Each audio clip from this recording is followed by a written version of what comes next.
こんにちは、隙間のリリーです。メディアのためのハワイ語ミニ講座、よろしくお願いします。今日はハワイ語の話ではなくて、私の原点ともいえる CD、カピリナをご紹介したいと思います。このアルバムは、カバイカポーカラニ・ヒュイトさんとテレサ・ブライトさん、2人によるアルバムなんですけれども、ヒュイトさんでカピリナというと、代表曲カピリナのことが思い起こされるんですが、このアルバムには入ってないんですね。この CD に出会ったのちょうど20年ほど前なんですけれども、カピリナを習ってた頃だったので、なんだ入ってないのかと思って、すごく残念だったことを思い返されるんですけれども、なんですが、このアルバムほど私がじっくり付き合ってきたアルバムもなくって、というのが、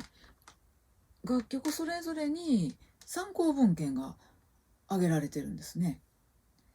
例えば、オアフ島の伝説が元になっているメレはサイツ・オブ・オアフ。ペレがカヒからやってきてっていうような物語についてはハワイアンミソロジー。ペレヒーヤカの物語はエマーソンのペレヒーヤカ。他にもオーレル・ノエア、この辺りの本が参考文献として挙げられていて、そうか、この辺りが分かってないと、これを読まないとベレのことは分からないのかなんてことを思って、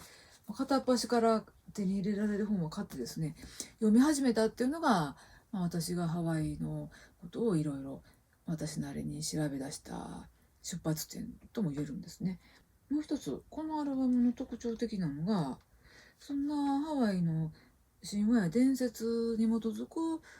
メレが収められているのと同時に、ゆうとさんのファミリーチャントが収められたりもするんですね。神々の話と自分の家族のルーツが語られてるメレとが同じ地平に、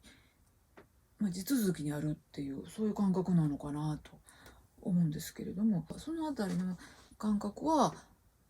ハワイ語にも現れたりするんですね。3つの単語を並べてみましたが、アクア、アウマクア、マクア。アクアっていうのは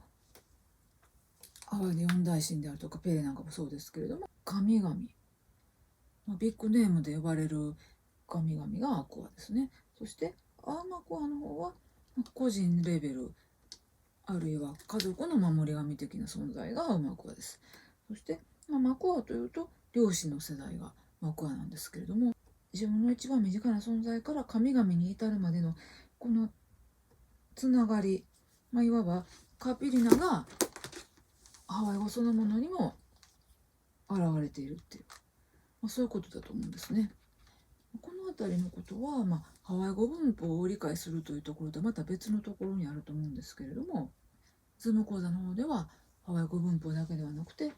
ハワイの人たちの価値観が垣間見られるようなお話も織り交ぜながら、ベレの世界観を理解する、そんな内容でお届けしています。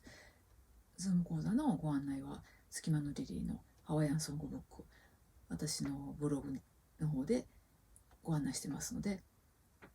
よかったらそちらの方も見ていただけたら嬉しいです。メレのためのハワイ語ミニ講座終わります。